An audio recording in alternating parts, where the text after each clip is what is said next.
Okay, so welcome, and now we're going to talk about tolerance and adding and subtracting measurement numbers. Okay, so we've talked about tolerance before, but now I'm going to explain what the definition is again, so that you are aware of how we deal with this.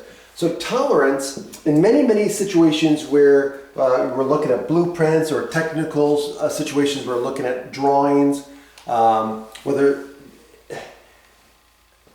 whatever they're used for specifications, right? So there are going to be specifications. The specifications are the measurements that they want in there, and those measurements are going to come with what they call tolerances, okay?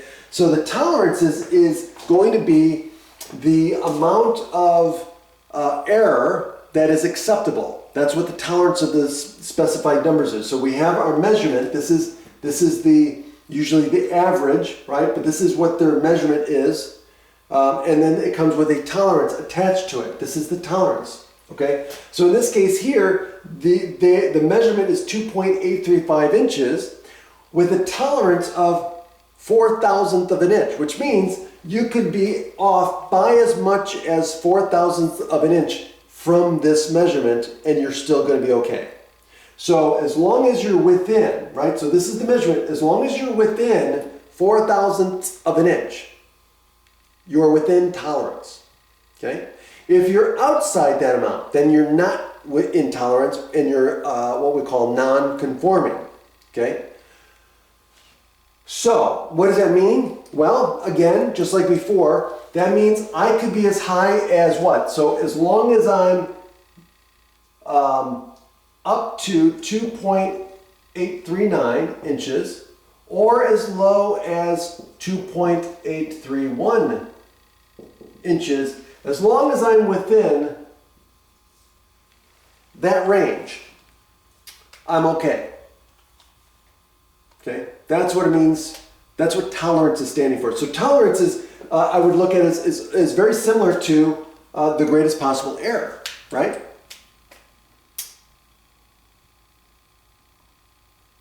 Okay, now adding and subtracting. Here's the rule. Okay, so listen carefully, write this down. But when you're adding or subtracting, or both within a problem, but when you're adding and or subtracting measurement numbers, okay, what you do is, first of all, make sure that all the units, all the measurements that you're looking at have the same units. Okay, before you do this, remember, when you're adding units, you can't add different units, right? So you can't add inches to miles, right?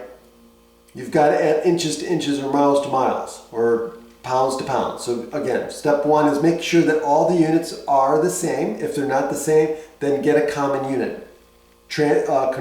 Convert them all, or the ones that are different, whichever way you want to convert them, but make sure that they're all the same units. Once they're the same units, then the next thing is you add up all the numbers. Okay? Add up all the numbers. So don't round, okay, before you add up the numbers. That would be incorrect. So add the numbers first, and then what you do, here's the rule. You round your answer, your calculation, to the least precise measurement number that you're adding or subtracting, okay? So your answer, your calculation should be no more precise than the least precise number that you're summing or that you're subtracting, okay? So for example, if I look at A here and I've got 4.1 seconds, 3.5 seconds, and 1.27 seconds. So they're all measured in seconds, so I'm good there. Now, what is the least precise measurement? Well, the least precise measurements, I've got two of them. Both of these are measured to the nearest tenth of a second. This one's measured to the nearest hundredth of a second, so this is more precise. So the least precise measurement is to the tenth of a second. So when I sum these up, whatever my answer is, I'm going to round that answer to the nearest tenth of a second. And that will be the correct precision.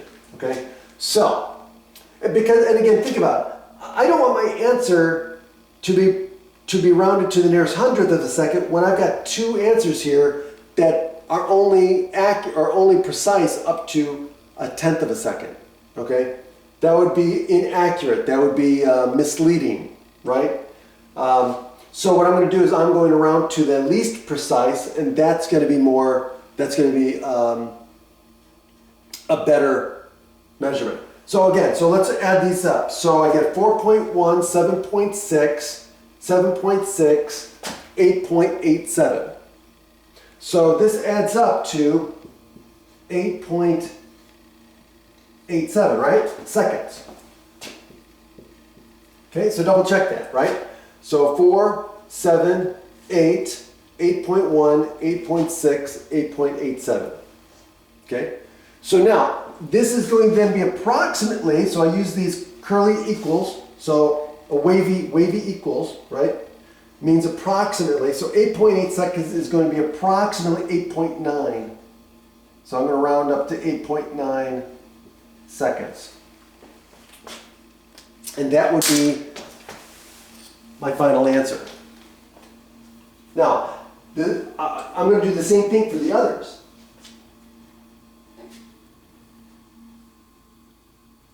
Okay, so now here I've got gallons. So I'm going to add these. Now again, before I add them, they're both gallons. And which one's the least precise? This one is. This is less precise than this, right? This is to the tenth of a gallon. This goes out to the thousandth of a gallon. Okay, so I'm going to round my answer to the nearest tenth of a gallon. So when I add these are going to add to 6.745.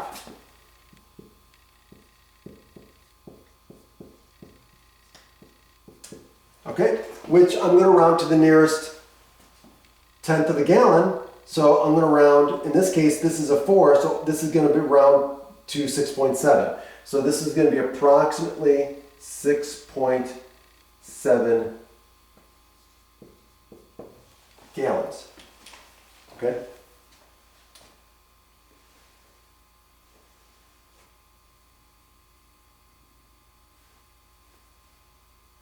Now, what about the next one? Miles, right? So again, look at the miles. We have both miles, so we're good.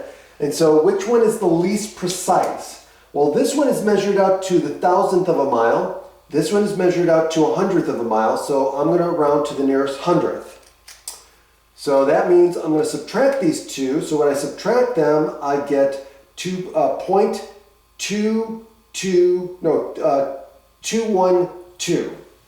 Okay, so this is going to equal 0.212 mile, right? And now I'm going to round to the nearest hundredth of a mile, which is going to round to approximately 0.21 miles. And then finally, pounds. I've got 2,473 pounds plus 321.2 pounds. So this one is precise to the nearest pound. This one is precise to the nearest tenth of a pound. This is the lesser, if that's a real word. This is the least precise out of the two. So this is so that means my answer is going to be rounded to the nearest pound.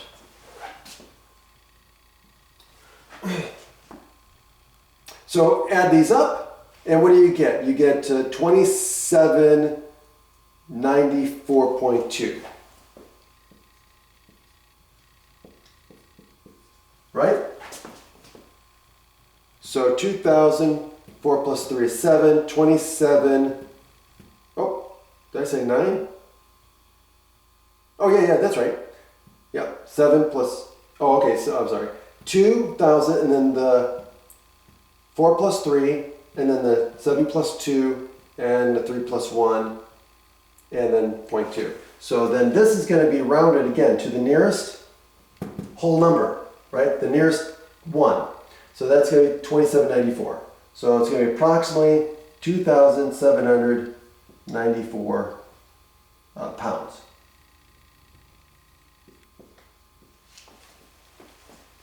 And that's it. Have a great day.